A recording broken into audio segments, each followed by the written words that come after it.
Good afternoon, everybody, and welcome back to RobMotive. Today is a sad day. I have my first full mod fail on the Toyota Tacoma, and this is probably the worst one I've ever had. This is a mod that simply just does not work. I'll show you in a minute. I actually have to take it off, but before we get to that, a couple of questions or answers, I guess, opinions about wheels and tires.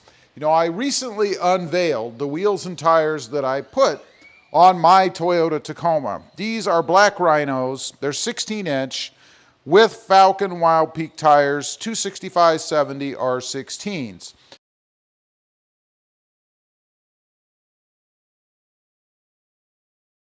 Now, these wheels have a -10 offset. That means that they are pushed out from the center hub, if you will, or the hub, to give me a little bit of wheel poke, which is exactly what I wanted. I think they look awesome. Now, the questions have come regarding the 265/75 R16s, whether or not they will fit. Well, I'm here to tell you, and let me clarify something, because I've had a couple of comments on the channel. Oh, I've got 265/75 R16s on my truck, and they fit. You are wrong. Well, they rub a little bit. On certain instances, when I take this kind of turn or that kind of turn, I do get a little bit of rubbing. But it's worn away that spot now, so they don't rub anymore. They fit. You're wrong. I thought I was pretty clear in that video, right? My definition of fitting means there's no rubbing. If they rub, they don't fit. How can you accept that? I don't know if some folks are just trying to justify the mistake that they've made or what, but where I come from, if something rubs, even a little bit, it doesn't fit. So, back to the 265/75 R16s. Now, if I'd have put them on my truck, a couple of things. One, I did have mud flaps on the back. They definitely would have rubbed there. Heck, I think these would rub there because of the negative offset. It brings the whole system, the whole setup out, and it would have definitely rubbed in the back, even with this size. That's why you don't see them on there anymore. Now, with the 265/75s, they would rub in the front during certain situations. Like if you were turning out of a parking lot with a dip, for example. This is the example I always use because it happened to me a few times in the past.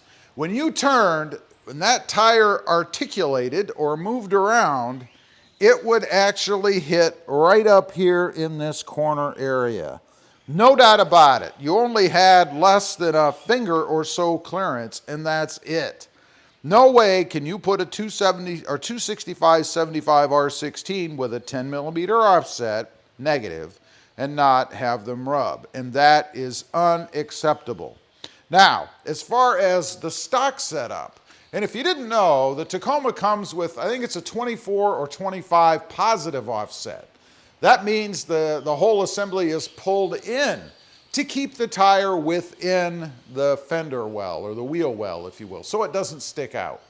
Now, can you put a 265/75 R16 on a stock setup with that positive offset and not have it rub? Now, let me preface this by saying I have not done it that way myself, but all of the research that I have done says that you can do that as long as you maintain the stock setup, the stock wheel offset, or lack of, or positive offset. So you shouldn't have any trouble putting a 265/75 R16 on a stock truck. Now, someone also asked me, well, didn't you have 265/75 R16s on your last truck? Didn't they rub? Yeah, they did rub. They actually rubbed a little bit at that corner point right down here where I just showed you right here. You know, on the channel, I showed what I did about that, so if you want to know, search it out, you can find it. But they did rub, and I had a lift on the front. The front of my truck had Bilstein adjustables, 5100s, and it was lifted up about 1.75 inches with a -10 offset. So it rubbed even though I had that lift on the front because of the minus offset, the minus 10 offset. Now, I was able to fix that, as I mentioned, with very minor, I wouldn't even call it trimming. I guess you could call it trimming. I sanded a little part and then kind of heated up and moved another part in. But still, they did not fit because they rubbed, and I had to do something about it. Very minor, easily fixable, but nonetheless. Anyway, I hope that clears it up for some folks out there. My personal opinion, my stance, if it rubs in any circumstance, in any situation, it does not fit.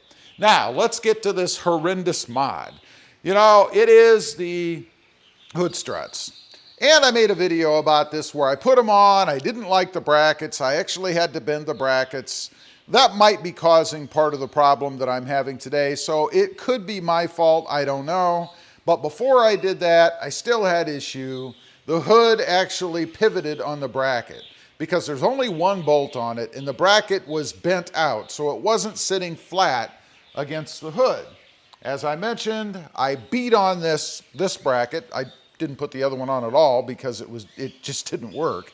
But I beat this one flat so that I could have it supported against the hood, and it mostly, not fully, mostly eliminated that kind of rocking motion that the hood would have on that bracket. But there's another problem. A couple of times now, and I thought it was because I just didn't have the end of the strut on properly, it has bounced off. This is what I found this morning. It was sitting down here like that when I lifted the hood because there's too much stress on it, bad angle, and this is where I say I may have caused it by pounding out the bracket. It did kind of hang down a little bit. Maybe that gave you a better angle, but nonetheless, it's not holding. It pops off. I can't have that. If I tried to slam the hood right now and forgot about that or didn't know it, I'd probably drive this right into my windshield washer fluid tank, and then I'd have a whole nother problem. So it's gotta go. Fortunately, it is a bolt-on, easy application, and even easier to remove. All I have to do is pull this bolt out, take the bracket off, put the bolt back in, and I'm done. Now, does that mean I am giving up? First of all, let me back up a little bit. You know, I've been an advocate of these bolt-on hood struts for quite a while, and I still am, as long as you can get the original brackets that they used to put on them. In other words, those that actually fit like this by design from the manufacturer with a strut that is the right length so you don't have too much pressure on that nub. That's really the problem. However, it seems that there's maybe one manufacturer of those that then sells it to a bunch of different distributors, and they've all gone to those bent brackets. No good. I highly recommend not getting those. I'm going to go with the Redline. The Redline tuning struts, they are the ones that you have to drill a couple of 3 or 4 holes. It's been a long time since I had those on a truck. We're going to do it again once I get them in. Those never had a problem. They always worked fantastically. So I'm going back to the basics. We're going to go with Redline. I'll get those on order. Anyway, I just wanted to get on, clear up the tire questions, hopefully, or at least let you guys know the way that I think about it, and let you know about this horrible mod fail. The first full mod fail I think I've ever had. I've had mod fails, but never this bad that they're just trash. Leave a comment. Let me know if you've got these kind of hood struts, the ones that have a bend in that hood bracket, not the flat ones. You having any trouble with them? I'd be curious to know.